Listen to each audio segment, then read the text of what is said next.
Hi, this is Jack again. Okay, I am now on the topic of the creation of demons. Okay, demons were, in truth, the most free beings in existence. They actually had more access to human beings than Anu himself. Yep. Demons had the ability to possess human beings, to actually come in and possess them. Anu, of course, was too afraid to do anything like that because he was afraid that he'd actually become lost and entrapped here on earth. He feared his own creation, actually, because he feared that because of how human beings had evolved as consciousness systems, he didn't quite expect that. You know, in terms of how human beings at this very moment really believe themselves to be alive, to be something that really exists.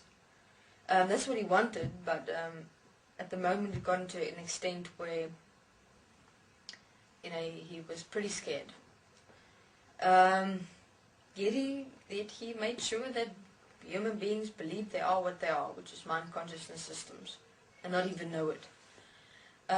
So demons. The creation of demons were also initially designed as a enslavement purpose, which is also placed in as a fear, which is placed in as a polarity of the specific placement of spirituality. Those that believe in, you know, when you die you go to some master, or the masters, the existence of gods, goddesses, angels, you know, ascension processes, heavens, God knows what. So, if you look at existence, everything works in polarity, which is positive and negative, good and bad, and right and wrong. So what do those that focus on enlightenment and ascension, etc., and spirituality focus on? Think positive. Think beauty. Beauty, love, joy, peace, grace. Allowing only the positive, not the negative. And what happens when you only focus on the beauty, the joy, the peace, the love, the positive, etc., you know, the good?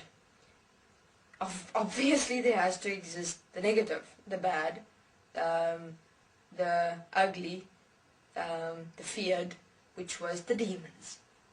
So, if you really look at spirituality, it's the same as religion. You have God and you have the devil. In spirituality, you have the masters and you have the demons. Simple. So initially, that's why demons existed. Demons were, I don't prefer using this choice of word, but just to place it into context of people that might understand, lost souls. But they're actually beings who were lost in a singular thought mind construct. In other words, they crossed over with one singular thought, remembrance of a past memory, and they believed themselves to be only that. And you know what's an interesting thing? It's no different than to human beings. Human beings are actually lost in a one singular mind thought construct. No different to demons. And what did human beings do? Human beings fear demons extensively, which is exactly what the Anu and the Anunnaki wanted, because it keeps you completely in that entire polarity equation of separation. You exist in separation, you support separation. Because you're not seeing that demon as you, you're not realizing or even asking that demon, listen, why are you here? Why are you what you are? Why are you what you do? No one gives them the time of day.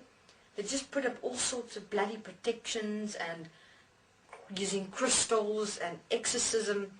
Do you know exorcism didn't even work? The demons played with priests and exorcists just to have fun. Demons cannot be exorcised or redeemed to heaven. Demons were the most free beings in existence. Why? Because they didn't, well, they were free from the perspective of, they weren't enslaved by any white light soul construct, reincarnation cycles at all. They were stuck in one mind construct, but they didn't have any fear. That's where their freedom was. They didn't have any fear. though they might have fed off fear and existed off fear of human beings, but they didn't fear anything. Though everyone feared them. Even the masters, the guides, the angels, they had protection suits on when they crossed through to the demon dimension. Everyone was scared of the demons, and no one else. And the demons wasn't scared of anyone. I mean, they moved here freely into Earth. Only later, certain beings came into the demon dimension quite aware that they're a demon. They didn't have any mind system placements. And so they started rallying up demons and saying, listen, let's give ourselves a purpose. So demons became quite specific and extensive in their application, just to show human beings, listen, firstly, we're the same as you. Secondly, God doesn't exist. Thirdly, we're assisting you. How did they assist people? Just by those 2 points. Realizing how easy it is to, I'm going to be direct, fuck with people. You know, generate fear. What fears? You don't fear, a system fears. The system feared demons. All the systems fear demons. Because demons could do whatever the hell they wanted. They could possess people and kill people. They could come in and come in to possess a person, have that human being murder a person, go out and the human being can't remember a thing. You know, there have been cases where human beings say they cannot remember what happened, and that was actually true. Because demons existed, and this was not before 2 years ago, and because demons actually existed, and that's what they did. But yeah, that was now before we gave demons a specific purpose, if you want to call it that. And demons were specific. Do you know how specific they could read human beings? It was amazing. They could see far better than any other dimensional being. So that was the initial creation of demons. So who created demons? Spirituality. Because of the entire manifestation of polarity in this world. If you only focus on the good and you deny the bad, you manifest the bad. If you only focus on the bad and deny the good, you manifest also bad. It's fascinating. If you look at what is good and what is bad in this world in terms of polarity, both are not cool. You know, both have conflicts actually. Maybe polarity doesn't even really exist. We make it exist. We believe it exists. That's why it exists. It's fascinating. Just look at that. Okay, this is Jack. Thank you very much.